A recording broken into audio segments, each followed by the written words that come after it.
विद्यार्थियों, आप पढ़ रहे थे 7वां पाठ सौहार्दम प्रकृति शोभा, यानी कि मित्रता का भाव ही प्रकृति की सुंदरता होती है। इस पाठ में आपने विद्यार्थियों 9 भागों का अध्ययन कर लिया था और पिछले भाग में आपने जाना कि किस प्रकार सभी जो पक्षी समुदाय है वह तय कर लेते हैं कि उल्लू को ही वनराज पद दिया जाए, लेकिन जो कौवा होता है वह चाहता है कि वह खुद बने। इस वजह से उसने कहा कि उसको क्यों वनराज पद दिया जा रहा है, जबकि वह तो देख भी नहीं सकता दिन में और सोता रहता है। तो ऐसी स्थिति में ये तो उचित नहीं है। इतने में ही जब ज़्यादा विवाद गहराता है तो वहाँ पर उन सभी की माता यानी प्रकृति माता इस नाट्यांश में प्रवेश करती है। तो यहाँ पर विद्यार्थियों इस क्रम में हम पढ़ने वाले हैं भाग संख्या 10, प्रकृति माता, यानी कि जो प्रकृति है वही माता के समान है। किन के लिए है? प्रकृति में निवास करने वाले सभी जीव जंतुओं के लिए। तो यहाँ पर उनके विषय में हम यहाँ पर पढ़ने वाले हैं, इस नाट्यांश को अग्रसर करने वाले हैं। तो आइए शुरुआत करते हैं और शुरुआत करते हुए हमेशा की तरह पिछले भाग के मूल्यांकन प्रश्नों को भी जांचते हैं। तो आइए देखिए मूल्यांकन प्रश्नानि। पहला प्रश्न था आपका, आत्मश्लाघहीनः पद निर्लिप्तः कः वर्तते। एक पदेन, यहाँ पर कः वर्तते कौन है, ठीक है ना। तो एक पद में उत्तर लिखना था, कैसा कौन है। तो देखिए जो आत्मश्लाघा से हीन है, अपनी प्रशंसा नहीं करता, उससे रहित है, और जिसको अपने मतलब कुर्सी की लालसा जिसे नहीं है, पद की लालसा जिसे नहीं है, ऐसा वह, तो वह कौन था? उल्लू कहा, ठीक है, उल्लू। आगे देखिए दूसरा, अट्टहास पूर्वेण स्वरेण कह कथयति। अट्टहास पूर्वक स्वर से कौन कहता है। एक पदेन, एक पद में उत्तर लिखना था, तो कौन कहता है? कौवा कहता है, क्योंकि उसे पसंद नहीं था कि ये तो सारे दिन क्या करता रहता है, सोता रहता है, दिखाई भी नहीं देता है, तो ऐसी स्थिति में ये वनराज कैसे बन जाए। तो का कह इसका उत्तर होगा। तीसरा है, काकस्य मतानुसारेण पक्षिणाम सिद्धि कदा न भवति। कौवे के मत के अनुसार पक्षियों की सिद्धि, सफलता या उनके कार्य की पूर्ति जो है, ठीक है, कदा न भवति, कब नहीं होती। तो यहाँ पूरे वाक्य में आपको उत्तर लिखना था, आपने उत्तर लिखा है किस प्रकार। तो देखिए, यदा रौद्र स्वभाव युक्तम उग्र स्वभाविनम क्रूरम अप्रियवादिनम च उलुकम नृपतिम कुर्वन्ति तदा तेषां सिद्धि न भवति इति काकस्य मतम। ठीक है, आगे बात समझ में, तो ये आपका उत्तर हो गया। आइए आगे चलते हैं। आगे देखिए चौथा प्रश्न था, सर्वे पक्षिणः किमर्थम गंतुम इच्छन्ति। सभी पक्षी किस लिए जाना चाहते हैं। ठीक है, पूर्ण वाक्य, पूरे वाक्य में उत्तर लिखना है। भाई तय हो गया है ना कि उल्लू को वनराज पद दिया जाना है, तो ऐसी स्थिति में सब तैयारी करने में जाएंगे, सामग्रियां बटोरेंगे, राज्याभिषेक की तैयारी करेंगे। तो सर्वे पक्षिणः सज्जायै, तैयारी के लिए गंतुम इच्छन्ति, जाना चाहते हैं। आगे देखिए, विलोक्य इति पदस्य समानार्थकम पदम चित्वा लिखत। यहाँ देखिए विलोक्य का मतलब होता है देखकर। यहाँ पर देखिए वि उपसर्ग है, लोक्री धातु है, ठीक है ना, जहां पर शेष रहता है लोक और ल्यप प्रत्यय है, ठीक है ना, कर या कर के अर्थ में ल्यप प्रत्यय है। तो यहां पर विलोक्य यानी देखकर। अब इसका समानार्थी यानी पर्यायवाची पद वो चुन करके लिखना था। तो यहां पर आपने लिखा वीक्ष, और यहां इसका प्रकृति प्रत्यय आपको पता ही है क्या है, वि उपसर्ग है, ईक्ष धातु है, ठीक है, और वही ल्यप प्रत्यय है। ठीक है, आइए आगे चलते हैं। पद निर्लिप्तः उलुकः इत्यनयोः विशेषण पदम किम अस्ति। पद निर्लिप्तः उलुकः, ठीक है, इन दोनों पदों में से विशेषण आपको बताना है, कौन सा है। तो देखिए उल्लुकः यानी उल्लू, ये संज्ञा विशेष है, तो यहां पर ये विशेष्य हुआ। और उल्लू कैसा है, जिसको पद की लालसा नहीं है, ठीक है। तो यहां पर ये जो पद है वो आपका क्या हो गया, विशेषण हो गया। ठीक है, आइए आगे चलते हैं। आगे देखिए आपकी पाठ्य वस्तु तैयार है, प्रकृति माता का प्रवेश यहां पर होने वाला है। ठीक है, तो किस प्रकार प्रवेश होता है, तो आइए देखते हैं। देखिए, ततः प्रविशति प्रकृति माता। ततः यानी इससे पूर्व जो आपने पाठ्य वस्तु पढ़ी उसके उपरांत, ठीक है, प्रविशति यानी प्रवेश करती है। कौन? प्रकृति माता, यानी प्रकृति ही जो माता है, प्रकृति ही माता के समान है। तो इसका विग्रह जो होगा वह क्या होगा, प्रकृति ही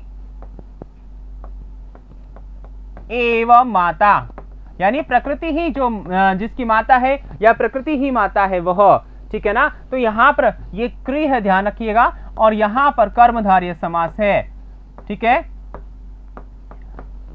समझ में आ गया।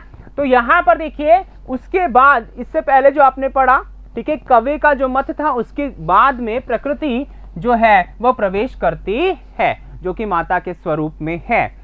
अब यहां पर देखिए प्रकृति माता क्या कहती है, उसी को हम जानेंगे। तो देखिए, सस्नेहम भो भो प्राणिनः यूयं सर्वे एव मे संतति कथम मितः कलहं कुर्वन्ति वस्तुतः सर्वे वन्यजीविनः अन्योन्याश्रिताः सदैव स्मरतः। अर्थात यहां पर देखिए क्या कह रहे हैं, क्या कह रही है प्रकृति माता, सस्नेहम यानी स्नेह के साथ। इस पद को देखेंगे तो यहां पर देखिए स्नेहेन सहितम, ठीक है, यानी स्नेह के साथ, यहां पर अव्ययी भाव समास है सहित अर्थ में, ठीक है। तो यहां स्नेह के साथ, स्नेह से युक्त, ठीक है, भो भो प्राणिना, हे प्राणियों, हे प्राणियों, ठीक है, किनको कह रही है, जो वहां पर उस दृश्य में उपस्थित या वहां पर उस जंगल में उपस्थित सभी पशु पक्षी जो हैं उन सभी को कह रही हैं कि हे प्राणियों, यूयम सर्वे, तुम सभी, यूयम यानी तुम सब, ठीक है, और सर्वे यानी सभी, तुम सभी जो हो, ठीक है ना, एव यानी ही, मैं यानी मेरी, संतति यानी संतति हो, तुम सभी मेरी संतति हो, ठीक है। तो यहां पर देखिए मैं, ये जो मैं है इसके संबंध में बात करें तो यहां पर मैं है, ये षष्ठी का क्या है, एक वचन, और षष्ठी के एक वचन में मम बनता है और मैं बनता है। अच्छा, ये मम और मैं कहाँ बनता है ये तो बताया नहीं, तो इसके संबंध में आपको पता होना चाहिए। ये बनता है अस्मद शब्द में। कहाँ बनता है, अस्मद शब्द में, ठीक है। तो अस्मद शब्द जब हम बात करते हैं कहाँ पर, षष्ठी विभक्ति में, ठीक है, किसमें, षष्ठी विभक्ति के एक वचन की बात करते हैं तो वहां पर मम या मैं ये दो रूप बनते हैं। तो यहां पर अर्थ क्या हुआ कि मेरी संतति यानी संतान, आप सभी मेरी क्या है, संतान हैं, ठीक है। ये किसने कहा, ये कहा प्रकृति माता ने। ये भी आपको ध्यान रखना है कि यूयम सर्वे एव में संतति, ऐसा किसने कहा, प्रकृति माता ने। तो यहां पर आपसे प्रश्न ये हो सकता है कि मैं जो है इसके स्थान पर संज्ञा शब्द लिखो। तो यहां संज्ञा शब्द देखिए ये षष्ठी में है, किसमें है, षष्ठी का एक वचन है, आपने अभी यहां पर देखा। तो ये सर्वनाम पद है, अस्मद क्या है, सर्वनाम है, और यहां पर संज्ञा पद लिखेंगे तो षष्ठी में ही लिखेंगे, क्योंकि जैसा ये है वैसा ही उत्तर आएगा। तो क्या लिखेंगे, प्रकृति माता जो है उसका षष्ठी बना देंगे हम। तो प्रकृति मातुः, ठीक है, ये हो गया। और ये किसके लिए प्रयुक्त हुआ है, अगर ऐसा पूछे तो हमारे लिए यहाँ पर जो चतुर्थी विभक्ति है उसमें उत्तर आएगा, तो आपका होगा प्रकृति मात्रे, ठीक है। तो यहां पर ये कसमई मतलब किसके लिए, और ये प्रकृति मातु जो है ये संज्ञा पद, समझ में आ गया। तो आइए आगे चलते हैं। कथम किस प्रकार, मिथः आपस में एक दूसरे से, कलहम यानी झगड़ा, कुर्वन्ति यानी कर रहे हैं, आप सभी जो हैं आपस में झगड़ा क्यों कर रहे हैं। तो देखिए मैंने यहाँ आप शब्द बोला, तो यहाँ आप यानी कि यूयम जो है वो शब्द आया है, यानी प्रकृति माता जो अपनी संतति को है तुम करके बोल सकती है, ठीक है। तो यहाँ पर आपसे मतलब तुम ही समझे, ठीक है। तो यहाँ पर कथम मिथः कलहम कुर्वन्ति, ठीक है ना, तुम सब किस प्रकार कलह कर रहे हो। वस्तुतः वास्तविक रूप से, सर्वे सभी, वन्य जीविना, सभी वन्य जीव, इस वन में रहने वाले जो जीव हैं वे सभी अन्योन्याश्रिताः, अन्योन्याश्रित हैं, एक दूसरे पर आश्रित हैं, ठीक है ना। और आगे कहा है सदैव स्मरता, हमेशा ध्यान रखो। देखिए माता प्रेम से समझा रही है, स्नेह से समझा रही है क्या, कि हे प्राणियों, तुम सभी ही मेरी संतति हो, संतान हो। तो फिर तुम जो है ना क्या किस प्रकार एक दूसरे से, ठीक है ना, कलह कर रहे हो, झगड़ रहे हो या झगड़ते हो, ठीक है। वास्तविक रूप से सभी जो है, तुम सभी जो हो यहाँ वन्य जीव जितने भी हैं वो सभी मेरे क्या है, संतति है, और अन्योन्याश्रिता, वे सभी एक दूसरे पर आश्रित हैं, ठीक है।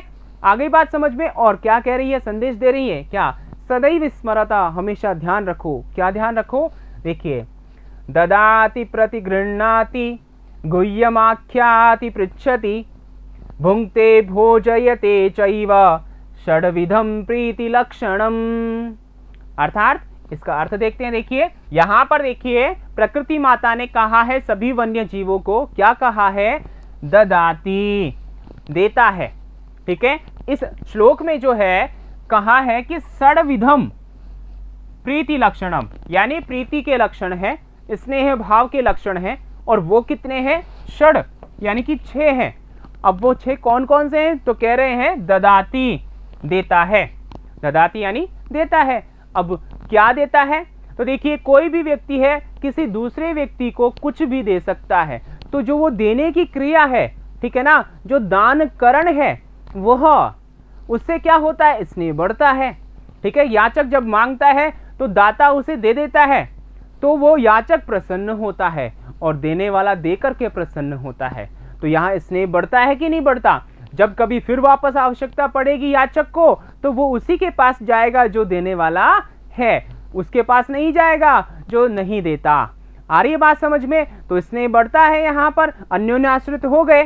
तो यहाँ कह रहे हैं कि ददाति, जो देता है, और प्रतिगृह्णाति, और जो वापस लेता है। वापस लेने का मतलब यह है कि यहाँ पर जैसे मान लीजिएगा एक विद्यार्थी दूसरे विद्यार्थी को कुछ दे रहा है, ठीक है, तो वह दान दे रहा है, ठीक है, देकर वापस नहीं ले रहा।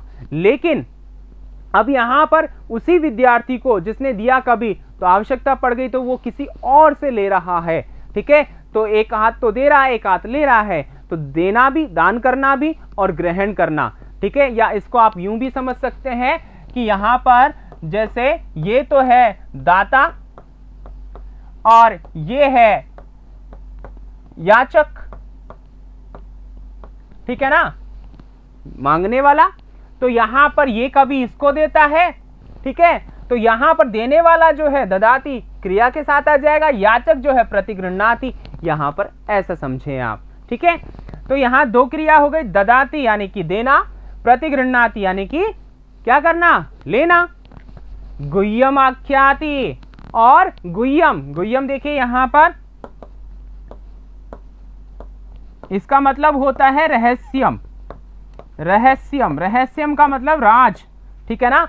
कोई भी जो राज होता है, रहस्य होता है, उसको, ठीक है, आख्याति यानी कहता है, यानी कि कोई भी अपने राज को कहता है। जैसे मान लीजिए कोई परेशान है, दुखी है, और आपसे आकर के वो अपनी मनोभावना, अपने राज प्रकट करता है, तो ऐसी स्थिति में आप उसका सहयोग करते हैं। चूंकि वह समझता है कि आप ही उसका सहयोग कर सकते हैं, इसीलिए वह आपको बताता है। तो वहां पर आप उसका सहयोग करते हैं, तो आपस में जो प्रीति है वह बढ़ती है। फिर है पृच्छति, यदि आपसे कोई जिज्ञासावश प्रश्न पूछता है, ठीक है, और आप उत्तर दे देते हैं, तो ऐसी स्थिति में भी प्रीति जो है वह बढ़ती है, स्नेह बढ़ता है, आपस में सद्भावना बढ़ती है। जैसा कि आप कभी अपने शिक्षक से, ठीक है, क्या करते हैं, प्रश्न करते हैं जिज्ञासा से, और आपको संतुष्टि मिलती है हमेशा अपने शिक्षक से कि वह आपका जो है प्रश्न है उसका उत्तर देते हैं, तो आप कहते हैं ना ये टीचर अच्छे हैं, इस प्रकार से। तो यहाँ पर देखिए आगे हम चलते हैं। तो ददाति 1, प्रतिगृह्णाति 2, गुह्यम आख्याति 3, पृच्छति 4। फिर आगे देखिए भुंक्ते, ठीक है, यानी कि जो भोजन करता है, भुंक्ते यानी खाता है, यानी कि क्या खाता है, भोजन इत्यादि, या किन्हीं वस्तुओं का उपयोग करता है, ऐसा भी आप यहाँ पर अर्थ ले सकते हैं। भुंक्ते का मतलब उपभोग करता है, उपयोग करता है। और भोजयते, और उपभोग करवाता है, मतलब वहां पर प्रयोग करवाता है, उपयोग करवाता है। कहने का मतलब खुद भी, स्वयं भी उसका उपयोग कर रहा है और दूसरे को भी उपयोग करने के लिए कहता है, ठीक है। या यूं कह लीजिए खुद भी खाता है और दूसरे को भी खिलाता है, ठीक है ना, क्या, भोजन। तो इस प्रकार से जो है अब यहाँ ये भोजन की बात पता है क्यों आई? क्योंकि हम मेहमान जो होते हैं, तो जब किसी के यहाँ मेहमान के रूप में होते हैं तो हमारी आवभगत होती है और हमें भी साथ में लेकर के भोजन करवाया जाता है, तो वो वाली स्थिति है। तो यहाँ पर इस प्रकार ये जो है 5 और 6, ये जो 6 हैं वो क्या है? षड्विधम प्रीति लक्षणम। ये 6 प्रकार के जो हैं वह प्रीति के लक्षण है, स्नेह के लक्षण है, प्रेम भाव के लक्षण है, सद्भावना के लक्षण है। यदि ये हैं तो आपका स्नेह सद्भावना हमेशा बनी रहेगी। ठीक है, आइए बात करते हैं अन्वय की। अन्वय देखिए, ददाति प्रतिगृह्णाति गुह्यम आख्याति पृच्छति भुंक्ते भोजयते च एव षड्विधम प्रीति लक्षणम। ठीक है, तो अर्थात इसका अर्थ क्या हुआ? देता है, स्वीकार करता है और राज को कहता है यानी रहस्य को बताता है, प्रश्न इत्यादि पूछता है, उपयोग करता है या खाता है, ठीक है ना, और जो है करवाता है, भोजन करवाता है या फिर उपयोग करवाता है। ठीक है, इस प्रकार से च एव यानी और ये ही, ठीक है, 6 प्रकार के क्या है? प्रीति के लक्षण है, प्रेम के लक्षण है। तो आइए इसी के साथ आगे बढ़ते हैं भावार्थ की ओर। देखिए भावार्थ किस प्रकार है? प्राणिनां सद्भावस्य सद्भावनायाः वा षट् लक्षणानि भवन्ति तानि यथा अन्यस्मै दानं करोति अथवा अन्यस्मात् स्वीकरोति, रहस्यं प्रकटीकरोति, प्रश्नं पृच्छति, भोगं करोति अथवा भोगं कारयति इति एतेषां षण्णां कारणात् एव प्राणिषु परस्परं सद्भाव भवति इति भावः। ठीक है, इसका अर्थ देखिए, यहाँ पर देखिए, प्राणिनां सद्भावस्य, प्राणियों का जो सद्भाव होता है या सद्भावना जो होती है, ठीक है, उसके 6 लक्षण हैं, 6 लक्षण होते हैं। तानि यथा, वे इस प्रकार हैं। अन्यस्मै दानम करोति, अन्यस्मै दूसरे के लिए, दानम करोति दान करता है। ठीक है, दान करना पहली बात। अथवा या अन्यस्मात् स्वीकरोति, या किसी और से स्वीकार करता है, स्वीकार करना। 2, आगे देखिए, रहस्यम प्रकटीकरोति, अर्थात रहस्य को प्रकट करता है, रहस्य को बताता है। ठीक है ना, यानी अपने राज बताता है। ठीक है, तो यहां पर ये हो गया 3। फिर है प्रश्नम पृच्छति, प्रश्न पूछता है, प्रश्न करना। ठीक है, प्रश्न करने की क्रिया को अपनाना। ठीक है, जिज्ञासावश, तो वह हो गया यहाँ पर प्रश्न पूछना। तो यहाँ पर हो गया ये 4। फिर है भोगम करोति, भोग करता है, उपयोग करता है। ठीक है, 5। अथवा भोगम कारयति, या उपयोग करवाता है। ठीक है, तो ये 6। तो एतेषां षण्णां कारणात्, इन 6 के कारण से, इन 6 की वजह से, इन 6 जो कारण है, तरीके हैं, इनकी वजह से एव ही प्राणिषु, प्राणियों में आपस में सद्भाव होता है, सद्भावना का विकास होता है, प्रेम बढ़ता है। आगे बात समझ में। अब यहाँ पर इसको हम सार स्वरूप अगर इस प्रकार समझे तो देखिए, अन्यस्मै दानम करोति, इस बात को हम समझें तो यहाँ पर पहला जो बिंदु बन जाता है वो बनता है दान करणम, दान करना चाहिए। तो अगर हम किसी को दान करते हैं तो यह प्रेम का लक्षण है, प्रीति का लक्षण है।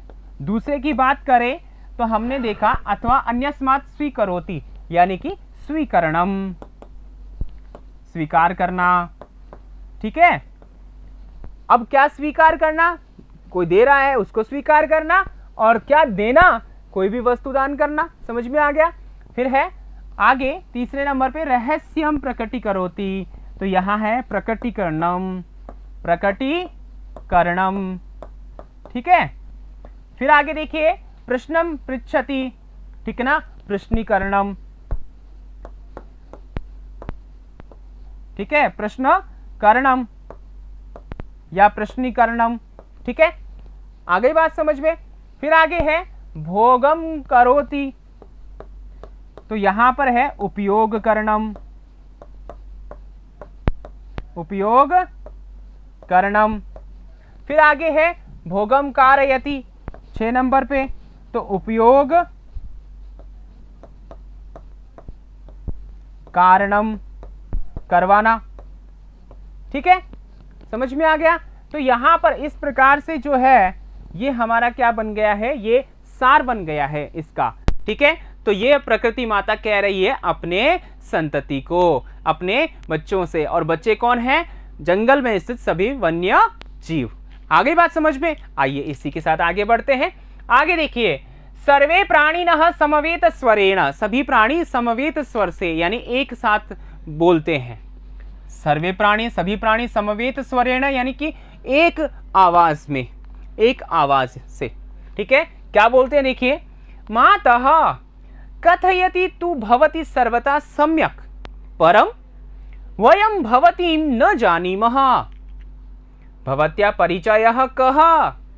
ठीक है, अब देखिए सभी वन्य जीव क्या कह रहे हैं यहां पर कि मातः, हे माता, कथयति कह रही हैं या कहती हैं, तू यानी निश्चय ही, भवती यानी आप, हे माता आप सही कह रही हैं या सही कहती हैं, सर्वथा हर प्रकार से, सम्यक यानी सही, परम लेकिन, वयम हम सभी, ठीक है, भवतीम आपको, न नहीं, जानीमः जानते हैं, हम आपको नहीं जानते हैं। यहां पर देख रहे हैं तो ये सभी जीव जंतु हैं यहां पर स्थित हैं और प्रकृति माता स्थित है। तो सभी जीव जंतु मिलकर के एक साथ स्वर में कह रहे हैं कि आप ठीक कह रही हैं, लेकिन हम सभी आपको नहीं जानते। तो भवत्याः आपका, परिचयः आपका परिचय, कह यानी क्या है, आपका परिचय क्या है बताओ, ऐसा सभी ने पूछा। ठीक है, सभी ने कहा। अब यहां पर देखिए भवत्या जो है, भवतीम ले लो या भवत्या ले लो या भवती ले लो, तो यहां भवत शब्द है, ठीक है ना, तो स्त्रीलिंग में भवती हो गया। तो भवती जो शब्द है वो स्त्रीलिंग में है यहां पर, तो ये आया किसके लिए है, ये है हमारे पास में, ये जो शब्द है वो है किसके लिए, प्रकृति माता, प्रकृति माता, ठीक है ना, उसके लिए है यहां पर। तो यहां पर ये आ है माता, ठीक है, तो यहां पर ये इसके लिए आया है, ये बात आपको ध्यान रखना है। अब आगे देखिए, प्रकृति माता जब इनका प्रश्न सुनती है अपनी संतति का तो उत्तर देती है। अब उत्तर क्या देती है देखिए, प्रकृति माता, अहम प्रकृति ही युष्माकम सर्वेषां जननी, यूयम एव मे प्रियाः, सर्वेषाम एव मत कृते महत्वं विद्यते यथा समयम्, न तावत् कलहेन समयं वृथा यापयन्तु, अपितु मिलित्वा एव मोदध्वं जीवनं च रसमयं कुरुध्वं। ठीक है, ऐसा कहा प्रकृति माता ने। तो आइए इसका अर्थ जानते हैं। अहम प्रकृति ही, मैं प्रकृति हूं, ठीक है, मैं प्रकृति हूं। तो यहां पर इस इतना सा हम अगर वाक्य बना करके देखें तो मैं प्रकृति हूं ऐसा, तो यहां अहम जो है ये किसके लिए आया है, ये आया है प्रकृति माता के लिए। ठीक है, समझ में आ रहा है, आगे बात समझ में, आगे चलते हैं। युष्माकम सर्वेशाम जननी, युष्माकम तुम सभी, सर्वेशाम यानी तुम सभी की मैं क्या हूं, जननी माता हूं। ठीक है ना, मैं प्रकृति हूं और तुम सभी की क्या हूं, माता हूं। ठीक है, मैं प्रकृति तुम सभी की माता हूं, ऐसा जवाब किसने दिया, प्रकृति माता ने। यूयम एव मे प्रिया, तुम सभी क्या हो, मुझे प्रिय हो। यूयम यानी तुम सभी, एव यानी ही, मे यानी मुझे, ठीक है ना, या मेरे लिए, प्रिया यानी प्रिय हो, तुम सभी मेरे लिए प्रिय हो। ठीक है, सर्वेशाम एव मत कृते, सभी के लिए, मेरे लिए, सर्वेशाम सभी का, ठीक है, सर्वेशाम एव सभी का ही, मत कृते मेरे लिए, महत्वम विद्यते महत्व है, ठीक है ना, सभी का मेरे लिए महत्व है, यथा समयम समय के अनुसार, यानी कि मुझ में, मुझ प्रकृति में, ठीक है, आप सभी का अपना अपना महत्व है, यानी कि समय समय पर आप सभी उपयोगी रहते हैं, आप सभी का उपयोग समय समय पर होता है मेरे लिए, तो मेरे लिए आप सभी क्या है, प्रिय हैं। ठीक है, तो यहां पर देखिए यथा समयम, ये जो पद है इसको हम देखते हैं यहां पर, समयम अनतिक्रम्य, अनतिक्रम्य, ठीक है, समयम अनतिक्रम्य, यहां पर यह है। तो यहां पर ये जो समास है वो है अव्ययी भावः, और यहां पर जो अनतिक्रम्य अर्थ में है, ठीक है, तो यहां अनतिक्रम्य के लिए यथा का प्रयोग होता है, और यथा पूर्व में प्रयोग हो जाएगा तो हमारा पद बन जाएगा यथा समयम यानी समय के अनुसार, यह अर्थ होगा। तो समय के अनुसार सभी मेरे लिए क्या है, महत्व रखते हैं। महत्वम विद्यते, सभी का महत्व मेरे लिए है।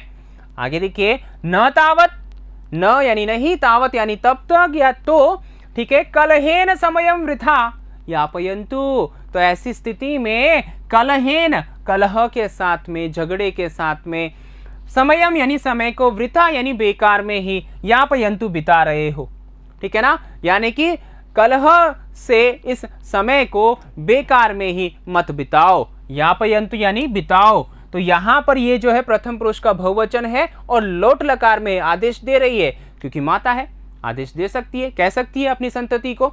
तो यहां पर कह रहे हैं कि तो तुम क्या करो, कलह से युक्त समय को वृथा, ठीक है, न यापयन्तु, बेकार में मत बिताओ, ठीक है ना, अपितु बल्कि मिलित्वा एव, मिलकर के ही, मिलित्वा मिल धातु त्वा प्रत्यय, एव यानी ही, यानी कि बात में मजबूती है, एव लगा दिया, यानी मिलकर के ही, ऐसे नहीं अपने अपने हिसाब से, मिलकर के ही। मोदध्वम यानी प्रसन्न रहो, मोदध्वम यानी प्रसन्न रहो। जीवनम च, और जीवन को, रसमयम यानी आनंद से युक्त, रस से युक्त, कुरुध्वम करो।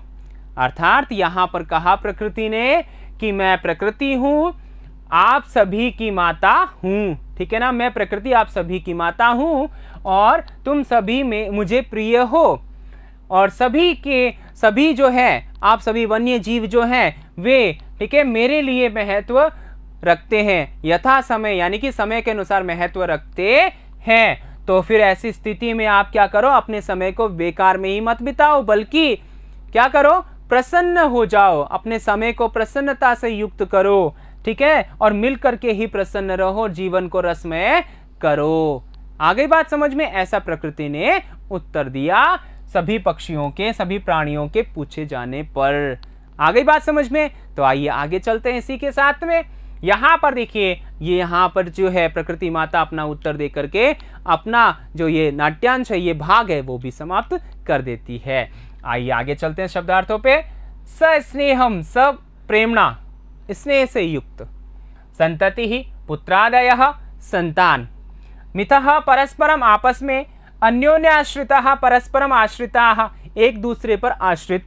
प्रतिगृह्णाति, स्वीकरोति, स्वीकार करता है। गुह्यम, रहस्यम, रहस्य को। आख्याति, प्रकटीकरोति, प्रकट करता है। मोदध्वम, प्रसन्ना भवतः, तुम सब प्रसन्न हो जाओ।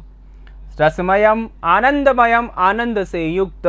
कुरुध्वम, कुरुता, तुम सब करो। यहाँ पर देखिए मोदध्वम, कुरुध्वम, ये जो है ये अपने पास में लोट लकार में, ठीक है, मध्यम पुरुष का बहुवचन है, ठीक है, ये दोनों क्रियाएं। आ गई बात समझ में? आइए आगे चलते हैं। आगे देखिए विशेषः, विशेष की बात करते हैं। षड्विधम, षट विधम जसत्व संधि है। अन्योन्याश्रिताः, अन्योन्य धन आश्रिताः, दीर्घ संधि है। चैव, च धन एव, वृद्धि संधि है। समाज की बात करें, सहस्नियम, स्नेहेन सहितम, अव्ययी भाव। यथा समयम, समयम अनतिक्रम्य, अव्ययी भाव। ये उदाहरण ध्यान रखिएगा क्योंकि आपके पाठ्यक्रम में अव्ययी भाव समास है, तो यहां से भी पूछा जा सकता है। आगे देखिए प्रकृति माता, प्रकृति ही एव माता, कर्मधारय समास है। समवेत स्वरेण, समवेतः स्वरः, समवेत स्वरः, कर्मधारय समास है। और तेन, ठीक है ना, समवेत स्वरेण, तृतीय तत्पुरुष समास है। तो आगे बात समझ में? तो आइए आगे चलते हैं इसी क्रम में। प्रत्ययः, विशेष में प्रत्यय है, इनकी बात करते हैं। महत्वम, महत शब्द है, त्व प्रत्यय है भाव अर्थ में, ठीक है। फिर आगे देखिए रसमयम, रस शब्द है, मयट प्रत्यय है। मिलित्वा, मिल धातु है और त्वा प्रत्यय है। आगे बात समझ में? तो आइए इसी के साथ आगे बढ़ते हैं मूल्यांकन प्रश्नों की ओर। तो यहां पर देखिए मूल्यांकन प्रश्नानि, तो मूल्यांकन प्रश्न ये है इस भाग से संबंधित। आप अपनी उत्तर पुस्तिका में इन प्रश्नों को लिखिए और इनके उत्तर भी दीजिएगा। तो पहला प्रश्न है, समवेत स्वरेण के वदन्ति, पूर्ण वाक्येन। दूसरा है, प्रकृति ही केशाम जननी अस्ति, पूर्ण वाक्येन। तीसरा है, यूयम सर्वे एव मे संतति ही इत्यत्र मे इति पदम कस्मै प्रयुक्तम। आगे देखिए चौथा, रहस्यम इति पदस्य समानार्थकम पदम चित्वा लिखता। पांचवा है यथा समयमिति पदस्य समास विग्रहम कृत्वा लिखता।